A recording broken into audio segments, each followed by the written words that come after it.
Hello everyone, welcome back.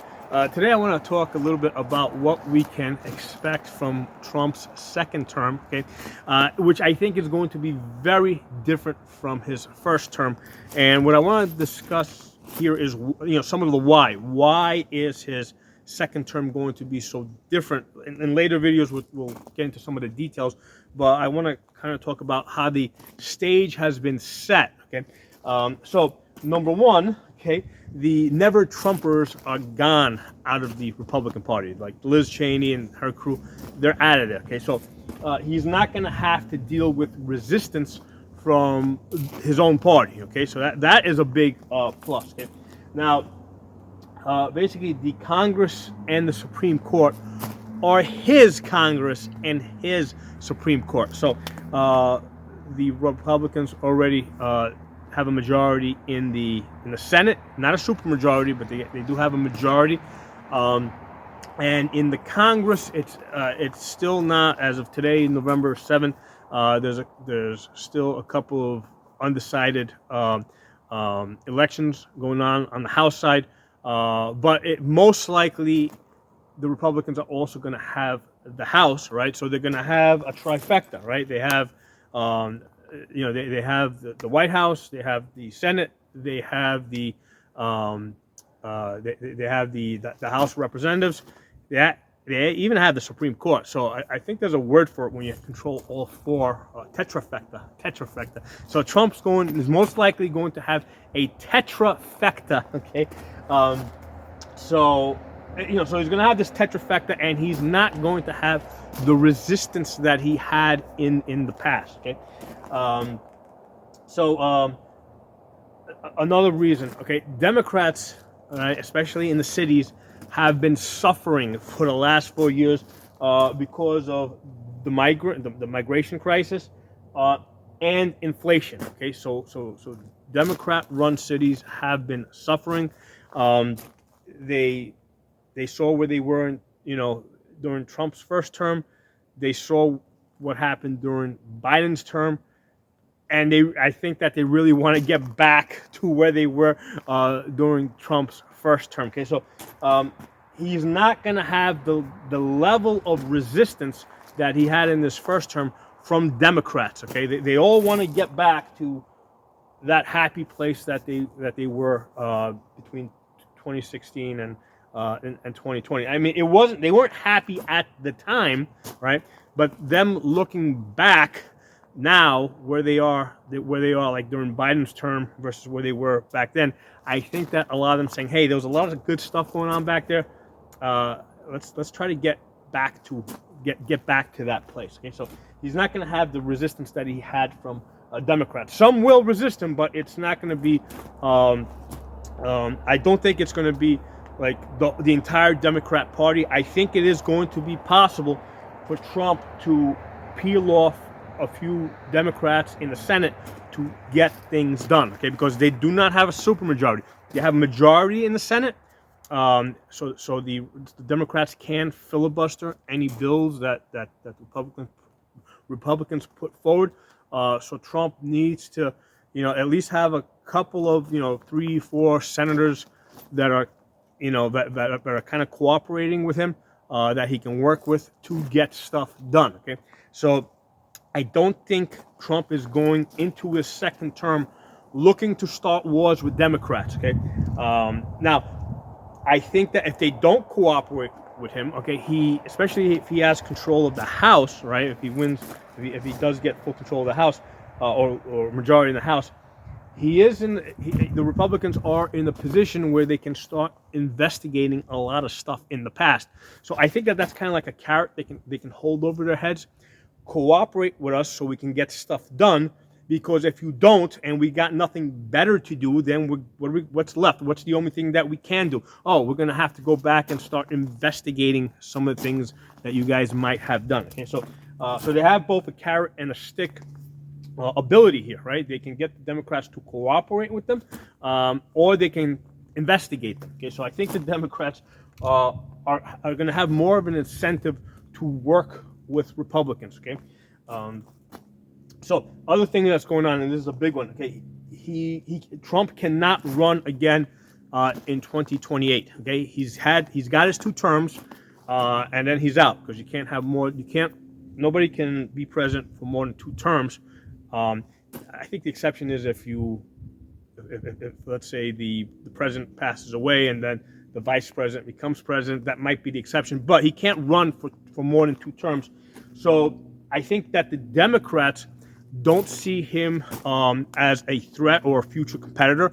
They know that after these 4 years, he's out, he's done, he's out of there. So I don't think that they're going to be competing with Trump. Okay, in his first term, right? They knew that he was going to probably run for a second term. So all through his first term, they were looking for reasons to show why he shouldn't, be elected in his second term. That's no longer an issue. Okay, so that's another reason why I think that why the Democrats are going to be a lot more cooperative with Trump. He's no longer a future competitor to them. Okay, now jumping off of that, who's most likely to be the presidential competitors in 2028? Most likely it is going to be J.D. Vance, okay, and Josh Shapiro of Pennsylvania, okay.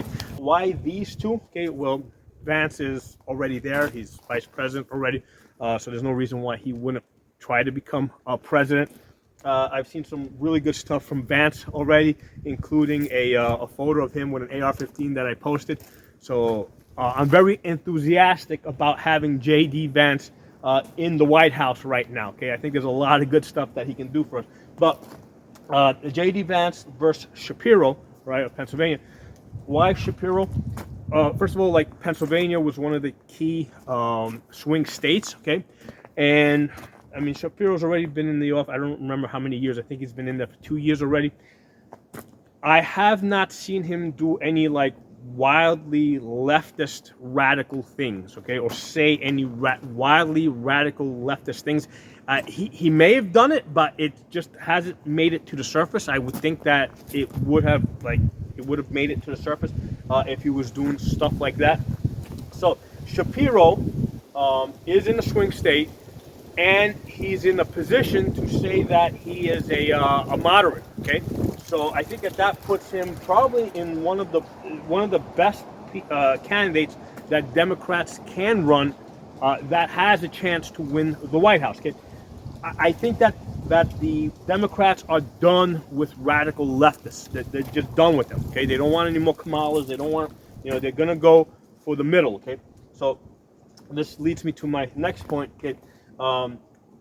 The radical left has been defeated. I mean, they are done. They are finished. I mean, they're not going to disappear and go away forever. But the Democrats, right, because right now they've lost this election, they're sitting down there, they're trying to figure out what happened. And what they are seeing is that, hey, they were trying to win over the radical left at the expense of the centralists, of the centrists, the middle people, right? The people that are in the middle, the moderates, okay? So you can't have it both ways. I mean, you're either going to go radical left and give up the moderates, or you're going to try and stay in the middle, and lose a lot of your radical left. So in the past, the Democrats had concluded that, hey, they were willing to give up the moderates, or I guess they figured that if they went hard left, they wouldn't lose as much of the middle. And I think that they're going to look back at this and they're going to say, no. When we go hard left and try to pick up those votes, we lose too much in the middle. So this time around, and probably for many years in the future, they're going to say that, hey, we need to hold on to the middle, right? We need to fight for the middle at the expense of the radical left, if that's what it takes. Okay, so that's where I think that I think that's the approach that the Democrats are going to take. So the radical left is expendable at this point. Okay, if I mean, for the most part, what's the radical left going to do? They're most likely going to vote for Democrats anyway. So I think that's the calculation that the Democrats are going to make, and they're gonna try and stay in the middle and just let the radical left have their voice, but really not give them too much attention. Okay? So the other thing that's happened here is the fake news has been defeated. Okay, so I don't think that Trump is going to have to deal with the fake news as much in his second term as he had to deal with it in his first term, because you know what? I mean, the fake news really didn't work so well for the Democrats. Everybody, I mean, this has been going on for long enough, right? Almost 8 years at this point. That more than 8 years, but obviously, right, the fake news has been a phenomenon for at least 8 years. I would argue I went back well into the Obama years as well. But looking back, everybody will say, hey, from the point that Trump took office in his first term to now, we've had 8 years of fake news. We've seen it enough. We all, easily recognize what is fake news. There's been plenty of cases where people can see one thing happening and the fake news spinning it another way. And I can actually see it now post-election, like MSNBC, CNN. I mean, they have really pulled themselves back. Okay, you don't hear a lot of the super crazy stuff that I was hearing just a week ago. They're calming themselves down. They're rethinking what they have to do to stay in business. And I just don't think that Trump is going to have to deal with as much of the fake news in the second term as he had to deal with in his first term. And I think that he's going to adjust his personality, when he sees this. Okay. And speaking of personality, it's not on my list here, but I think that Trump really has a better sense of what he's walking into. I think he's going to be a little bit more careful with his personality. And how he comes across. So basically, it comes down to Trump has more experience in dealing with Washington and the media. Okay, so that's also a reason why his second term is not going to be anything like his first term. Okay, and lastly, Trump is now has been a victim of government. Okay, so this is something that we're going to talk about a lot in the future. We're going to do videos just focusing on that. But I think that Trump went into his first term believing that that the people in government, it's basically mostly good with a few bad apples in there. After what he has suffered through for the last 8 years, right, while he was in office and after he came out of office, I think his mentality now is that government is mostly all bad apples with a few good ones thrown in there. Okay, so that's something that just changes his approach, changes his mentality. And the other thing is the fact that he has been out of office for 4 years, right? Because it's one thing if you're in the middle of something, and it's another thing when you're on the outside looking in, right? It's just like if you're playing a game or something, right? A sport, and you're playing the game and you're seeing, you're actually doing it, but then let's say you sub out, let's say, and now you're on the sidelines. You get to observe how all the players are acting and moving, and you can see certain patterns, right? And then when you go back in the game, okay, you take that information with you. You now have information that you were able to clearly see on the sidelines that you can't so clearly and easily see when you're in the middle of the game, right? Trying to constantly react to this, that, and and the other thing as things are happening. So Trump, having been out of office for 4 years, has given him insights that he could not have possibly had or seen while he was in office. So if he had gone, let's say he had won back in 2020, and he had gone from his first term directly into his second term, I feel that there just wouldn't have been a difference. He really wouldn't have gotten anything done. He definitely would have not had the Congress behind him, right? He would have been fighting all through his second term. If he had won in 2020, he would have been fighting a Democrat-controlled, House and Senate. Nothing would have gotten done. Okay, I think that it was, looking back, I think it was in all our best interests that he actually unfairly was cheated out of his second term. Okay. But I think in the long run, that's going to work in all of our benefits, okay? Because now he's going back in there. He's going to have cooperation that he would not have had otherwise. I think he's got a better vice president that will support him. He's made relationships with people like Musk and other people out there. So I think he's going to have a much better second term in 2024 between 2024 and 2028 than if he had won and had gone from 2020 into 2024. Okay, so I think this is actually, in hindsight, this is going to work out for the best. And I was like one of those people that like really thought that the world was crashing back in 2020 when they announced that he lost the election. Basically I was kind of preparing for the apocalypse. Okay, I was expecting it. I was never mind all the things that went through my head, but in hindsight, I do think that things worked out for the better like this, right? Because he's going to be a much stronger president, in 2025 now, right? But he's gonna be inaugurated, I think January 20th, 2025. So I'm very enthusiastic about the next 4 years, and I think he's gonna get a lot of stuff done. And what's gonna happen is at the end of those 4 years, I think the country is going to look back, because remember, they're no longer fighting against him, right? They're no longer competing with him because he's on his way out. He's done. He's pretty much out of politics at that point.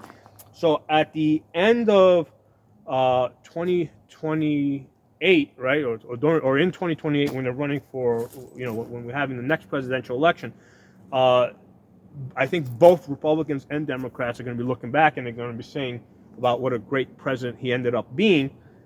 And that's going to probably help Vance versus Shapiro in that election. So there's a better chance that we might get, 4 and maybe even 8 years of Vance after Trump is done. And I mean, if that happens, I think that the country is going in a direction that, things are going to be done that even if Democrats did take power at some point in the future, it would be very hard for them to undo things, okay? And and looking from that point in the future, looking back, I don't think that there would be anybody on either the Republican or Democrat side that would want to go back to the chaos that we had in 2020, okay? So they're going to be looking back, and everybody's going to be like, oh, what a great job Trump did, and this is the way things should be, okay?